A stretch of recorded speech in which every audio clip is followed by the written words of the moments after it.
Hey everybody, this week Reina tells her story. So we thought we would start season 2 with her story since we started season 1 with mine. We think you're really going to like it. She talks a lot about adult children of alcoholics and dysfunctional families and really gets to the core issues of what her trauma is. So hope you enjoy the show. Namaste.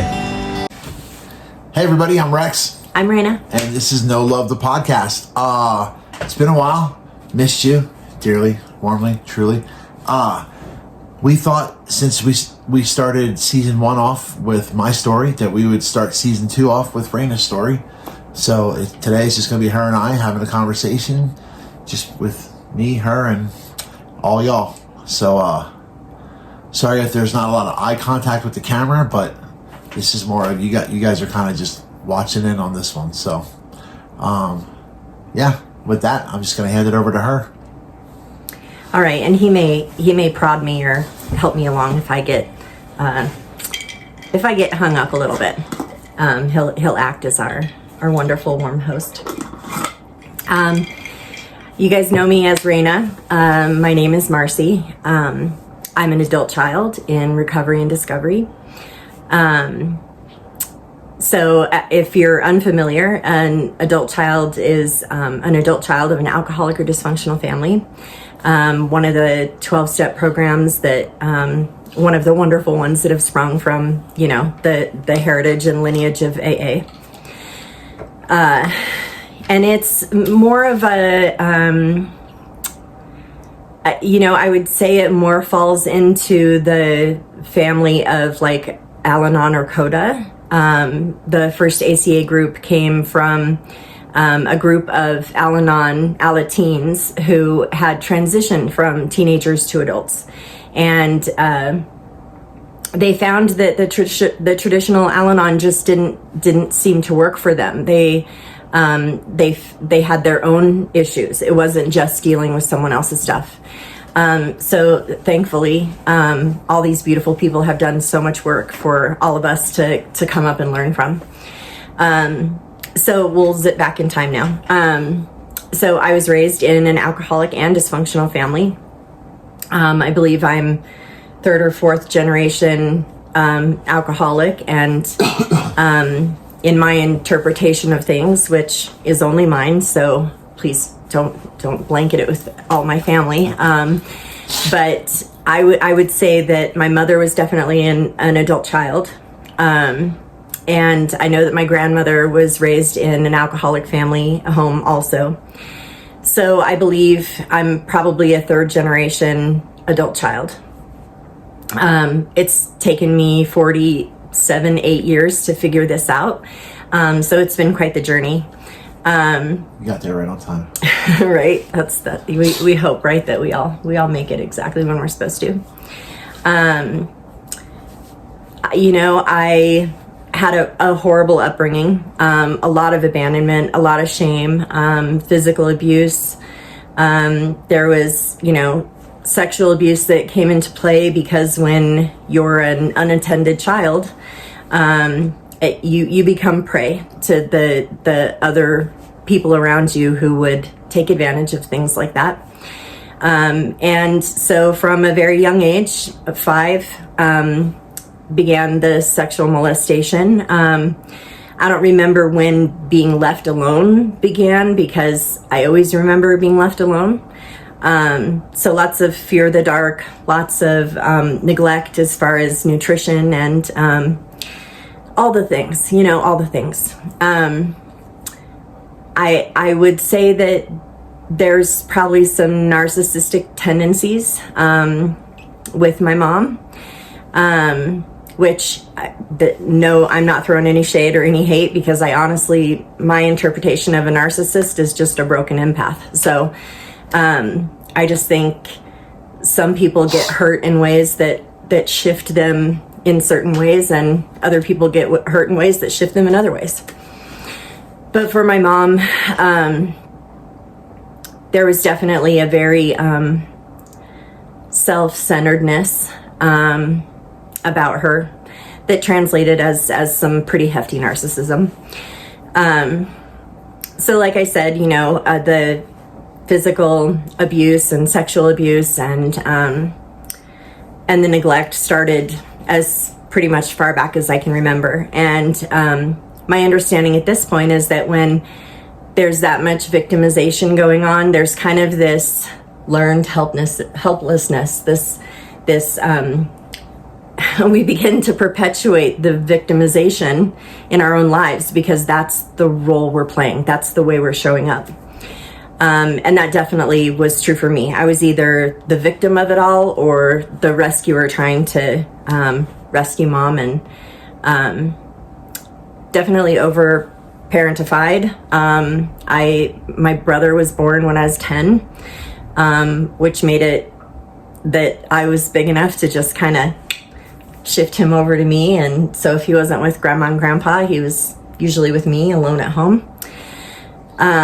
So yeah, there was I was definitely parentified at a young age. And on it went, I didn't do that great in school. When you're dealing with that much trauma on a continual basis, it's really hard to focus on anything but just kind of getting by. But I made it. I squeaked through. And then, more trauma came along, like real life trauma. My cousin was in a horrible accident my junior year of school. And that was a pretty hefty blow for me because she was my best friend at the time, one of my best friends. And always had always been one of my biggest supporters and protectors, and someone who I felt, really, really loved me despite everything else. So that was a huge blow. And then, regular trauma at that point, like losing grandparents. And but as soon as I could leave my mom's house, I thought, I'll be fine. I'm just going to put all that behind me. I'm just going to, carry on with my fierce independent streak. And, I'm sure if you haven't felt it yourself, people who are like, oh, well, that's in the past. Why would you want to bring that up? Why would you want to live in that place? Why would you want to focus on that shit at all, So I tried not to, Mom and I's issues were ongoing. Her alcoholism was, continually debilitating, as alcoholism is. And I had, I played with drinking, had some horrible experiences with drinking in high school. Again, with more victimization piled on. But when I left my mom's house, I went on tour with the Grateful Dead, and I thought, I'm free. But I wasn't a drinker. It wasn't. I wasn't using substances in that way at that time. And then I got pregnant. And probably, most certainly, having my children saved my life. I wasn't going to be a drunk mother or a using mother. I wanted to be present for my children. And I spent, a good 15, 20-ish years, very much investing in them and investing in being a really good mom. I had, a divorce in there, and then got remarried and had 3 more children, and ended up divorced from him. And the pain never really went away, though. Looking back now, it's strange to look back on our stories because it's a different interpretation than we have when we're living it. I knew something was wrong, but I didn't really know what was wrong. I knew that I couldn't really handle stress. I couldn't, I would get knocked from my center really easily. There were years there where if my mother even called my phone or left a message on my phone, I would shake for hours. So I knew I had this intense response to my mother. Where's your dad? No dad. My mom and dad split when I was 1-ish, I think maybe 1.5. I know by the time I was 2, I believe we were living in Ohio, at least by that point. And you're from? Colorado. Yeah. Eaton, Colorado. Mm-hmm. I didn't know if you said that. And my father, I don't think so. Yeah. And my father was from Platteville. Both my mom and dad were black sheep of their families, the troublemakers of their families. So generational. Super generational on both sides. Very much so. Very, very much so. Yes, because I've met your aunts, and they're beautiful, wonderful people. And then, like, your mom was a absolute recluse. She had her own demons that. Who knows? Well, her shame ate her alive. It really did. It literally did. Yeah. It became a cancer. It literally became cancer. Like, yeah. So I'm sorry, I didn't mean to cut you off. No, you're fine. So the massive abandonment of my childhood, it stacked up in my nervous system. I, at 9 years old, was diagnosed with stomach ulcers. I had chronic strep throat, which, I believe all of this is a huge part of my story, because I have health issues now that I believe are a result of my life.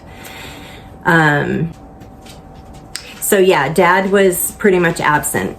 He came around a few different times over the years, trying to kind of, I don't know, I won't say establish a connection, because that's not at all what was happening. I don't know why he came around every once in a while. It seemed like when he would get a new partner, a new wife, which he had a few, that he would try to see if I could fit in that. And that didn't ever go very well. I didn't have much to do with that family growing up. And, as previously mentioned, and is part of the story of many, many A.C.A.s, he came from a family that dealt with alcoholism also. So yeah, Dad was a career criminal and drug addict throughout his entire life. Spent lots of time in jail, and yeah, just was not present. Which is funny. I make the joke that I don't have time to deal with my daddy issues, because I'm too busy dealing with my mommy issues. But as my recovery and discovery is unfolding, and as more is revealed, I'm settling more into being able to look at all that with a little bit more equanimity. So yeah, childhood sucked.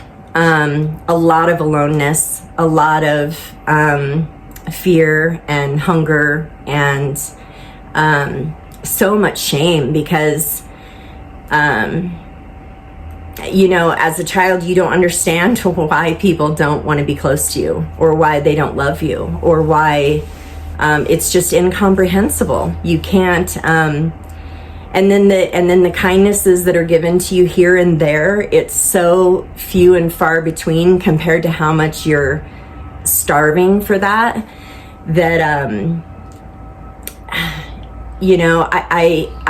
I wonder now, looking back, like, how many times did people try to genuinely connect, and I just couldn't. When you're that needy, you're not able to show up 100%. You're just not able to. And so I'm not sure, I had some aunts do some really beautiful things for me, and I already spoke of my cousin and I's connection. My other two girl cousins, and I were really close at times also. So I knew that people loved me. It just didn't feel like they did. I couldn't understand why, if they loved me, they would leave me in this situation. And when my brother came, things were very different for him. He was taken in by my grandparents and So when mom was at the bar, or like if he wasn't left at home alone with me, he was with grandma and grandpa. And that created a whole different situation for him, you know, with lots of sports and lots of nurturing of his talents and care about his schooling and his grades. And it didn't turn out to be to his benefit necessarily, because my brother struggles with addiction, heroin, meth, just about anything he can get his hands on, which is very A.C.A. Not to diagnose anybody else, but yeah, it was a sucky childhood. And you know, I kind of hate to do this part of like the storytelling thing where you know, pick out these like horrible moments to highlight so people will have a comprehension of what you went through. Well, it's also to help others to be able to talk about their stuff. It gives other people courage to hear us tell our stories. Yeah. But, you know, as ACAs, like, there's the rules of don't talk, don't trust, don't feel. Those are the rules that our families embed in us. That's the shame and the denial that... So I guess there's a big part of me that just always feels like I'm being disloyal, or I'm going to get in trouble, or I'm bringing more shame upon myself. But, you know, there were fights that led to a frying pan being slammed into the side of my head, or broken bones because the door was slammed on your foot. And, you know, my freshman year during the swim season alone, which I don't know how long a swim season is, but a few months, not super long, I was kicked out of the house a dozen times at least. And that seemed to be, when I got to a certain age and started fighting back, that seemed to be mom's solution, was just to kick me out of the car on the side of the road or kick me out of the house, and I had to figure out where to go. So yes, thank you to all my friends who took me in and let me sleep at their houses, and all those parents. I can't imagine what all their parents thought. Like, it must have been hard to see. But I thank you so much from the bottom of my heart, all the people who were there. But yeah, it was really lonely, really scary. We lived out in the country, so I was alone, you know. There wasn't, it got to the point when I was a little bit older where friends came over and friends would ride their bikes out from town, and so I wasn't quite as alone, but it was a really lonely childhood. Trees and animals were my best friends. Very thankful for them too. So yeah, I wanted to grow up and away from that. I didn't the last thing you want to be is that, you know, right? So yeah, I started having babies and threw myself into trying to be the best mommy I could. And like I said, I knew there was something wrong. I just had no idea what it was. I kind of felt like I was broken. I thought that there must be something wrong with me, that people didn't love me or connect with me in the way that I wanted and needed. And I think you have so much shame around that you spend a lot of time and energy trying to cover that up, trying to compensate for that. And I so desperately loved my children, and even my husbands at the time, that I wanted to save us all. I thought if I could just be good enough and strong enough and learn enough and heal enough. Like I, started at 21 with, massage therapy school and then studying crystal healing and herbalism and lay midwifery and womancraft and on and on and on and on. Everything I did was in this pursuit of healing. I didn't figure out what I was trying to heal for a long time. And things just kind of went on and evolved. And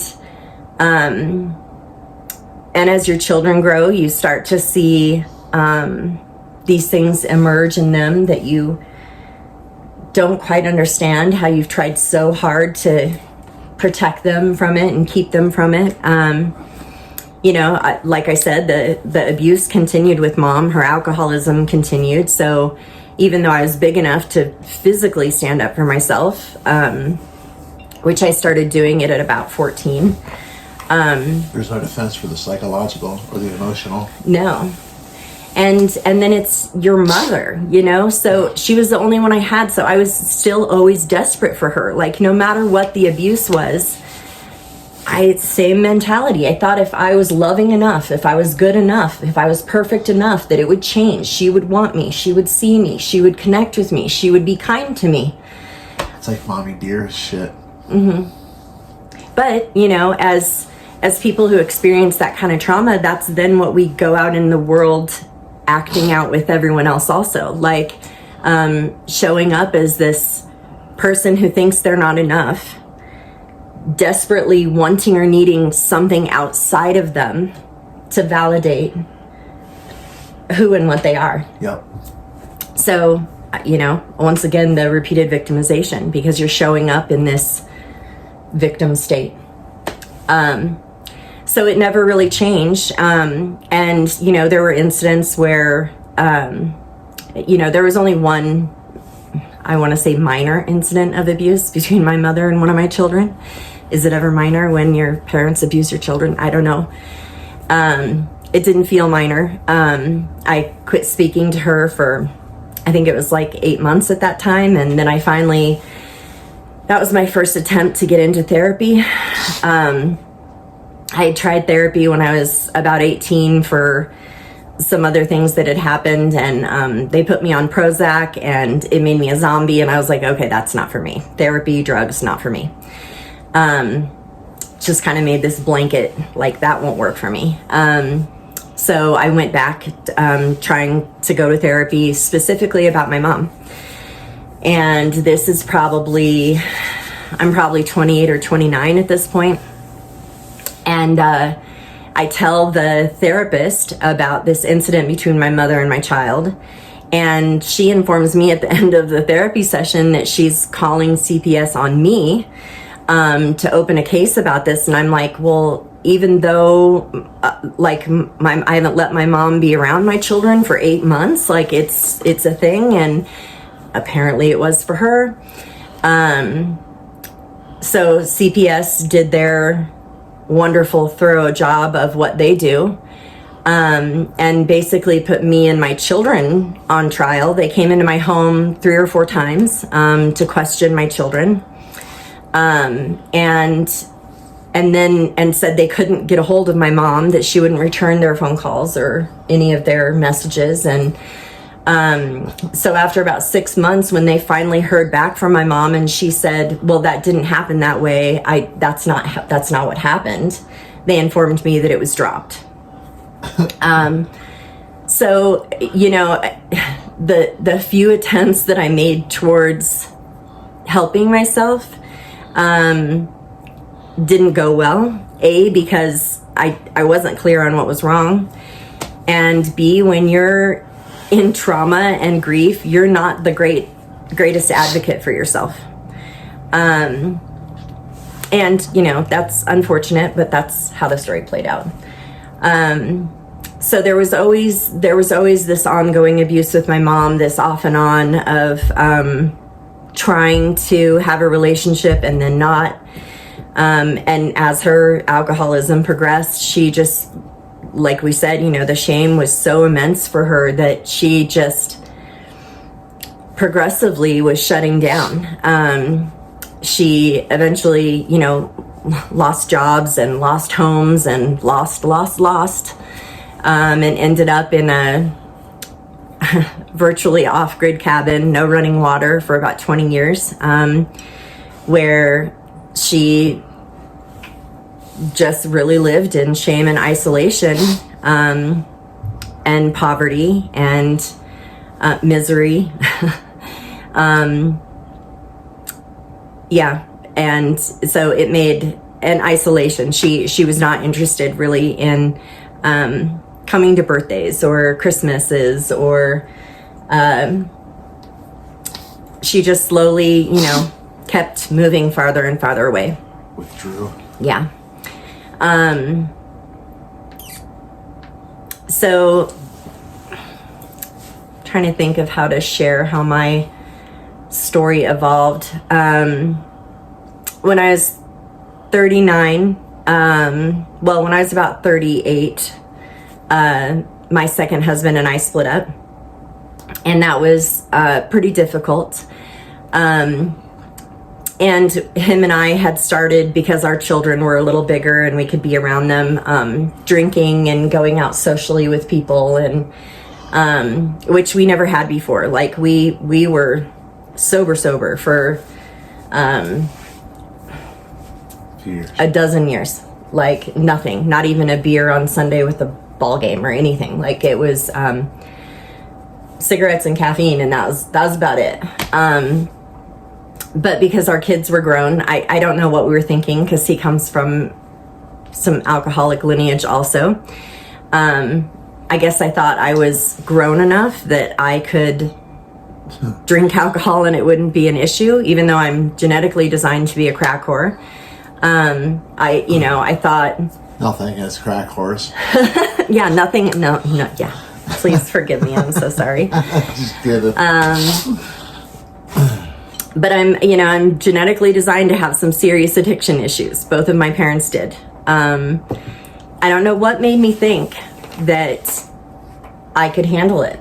I guess because I had stayed away from it, I thought I could have it in my life and it would be fine. And, the first couple years were okay. But then the divorce, and then a year after that, my best friend died of...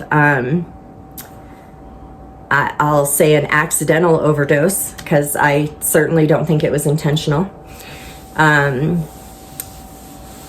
she had a pretty serious opiate addiction, prescription medication, and that was completely unexpected. Was a huge blow, and I think at that point, something shifted. At that point, I knew I was in trouble. And still had no idea what to do about it. I was a single mom then. I was at university for the first time in my life, and doing well at university. CSU. Yeah. At that time, I was still at Ames. I was receiving my Associate of Arts at that time, but did go on to go to CSU. And I just felt like, I felt like I had to carry on. I felt like it was up to me. I had to try to create a good life for my kids. I did receive some really beautiful grief counseling, after my best friend passed. And I think it bolstered me a little bit. I then went on to CSU, continued drinking and partying, thinking that, well, it's fine. I don't drink around my kids. I keep it separate from them. But, all these characteristics of my woundedness were still playing out. This repeated victimization, this lack of boundaries and ability to protect myself from predatory people. I was just kind of a magnet for people who wanted to take from me. So lots of poor choices with men, lots of poor choices sexually, just not this capacity to understand how to protect and take care of and fulfill my own needs. Just no comprehension of that whatsoever. And then in 2014, and I would say this is, it's kind of funny when people talk about hitting a bottom. And in most, in of course AA and most of the 12-step programs, they talk about hitting a bottom, and that's a pretty pivotal point in people's story. the thing about an ACA bottom is it's usually an emotional bottom of some sort. ACA is focused on emotional sobriety. Because as children, as we experience this trauma, we kind of get hardwired to these floods of internal chemicals and hormones that are just as mind or mood altering as external substances and chemicals, you know? So we get addicted to fear and excitement. We live for these floods of internal chaos responses, basically.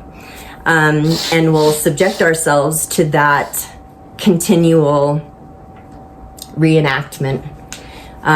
One of the primary traits of an ACA is because we experience so much abandonment that we'll continually seek out relationships with people who are not emotionally available to connect with us, because it fulfills this sick abandonment need to keep reenacting this. And also, you know, there's the beautiful side of it where our souls are trying to find somebody we can have the experience and repair it with, but that's not usually how it plays out.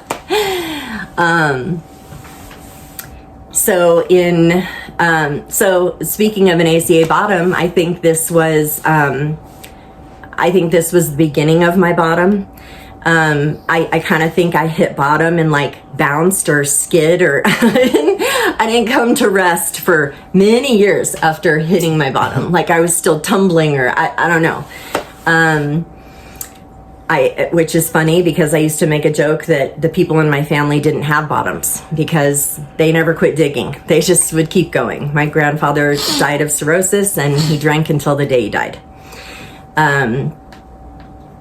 So I, in 2014, was in a relationship with, dating someone who, while I didn't have these intense, like, love feelings for him, or even necessarily attraction, he was a easy person to be around because, he loved to be outside. He was really active. Our 3 youngest children were all the same age, so we did a lot of things with our kids together. It was convenient. It was convenient as a friendship and as a way to spend time with someone with my children around. But he sexually assaulted me, and I don't think I'll go into that story because that's pretty hard for me to go into in and of itself. Well, plus it's still an open case. Yeah, it is still an open case. So, and it, within 2 weeks of that happening, so that immediately happened. I just thought, holy shit, like, what am I going to do? And I tried to do the same thing I'd always done before and stuff it in a box. But what had happened with that event was it was like tearing the lid off of Pandora's box. All of that stuff I had shoved down and stuffed and tried to hide, and all the shame and all the trauma and terror, and it just all came flooding out. And within 2 weeks, I wasn't able to even go in the grocery store. If a man walked too close to me, or if I could feel his energy, or if he was behind me, or if I could smell him, I would abandon my cart or basket of groceries and leave hysterically. My children ended up doing the grocery shopping for about 6 months because I just couldn't bring myself to do it. It was... getting over the grocery store was really, really hard. That took quite a bit of work to do that. And I probably within a month, I knew I was in deep shit. I knew I was losing it. I knew I was unable to function.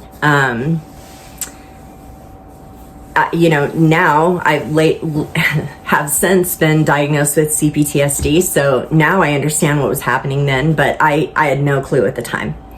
I was terrified, and I did tell an advisor that I was working with at a beautiful organization who helped me go to finish school and be a single parent to my kids. I told her because I was really afraid I was not going to be able to, I wasn't functioning. I didn't know how I was going to continue to fulfill my obligations. I had to tell my children because I couldn't hide it. So my older children knew in the beginning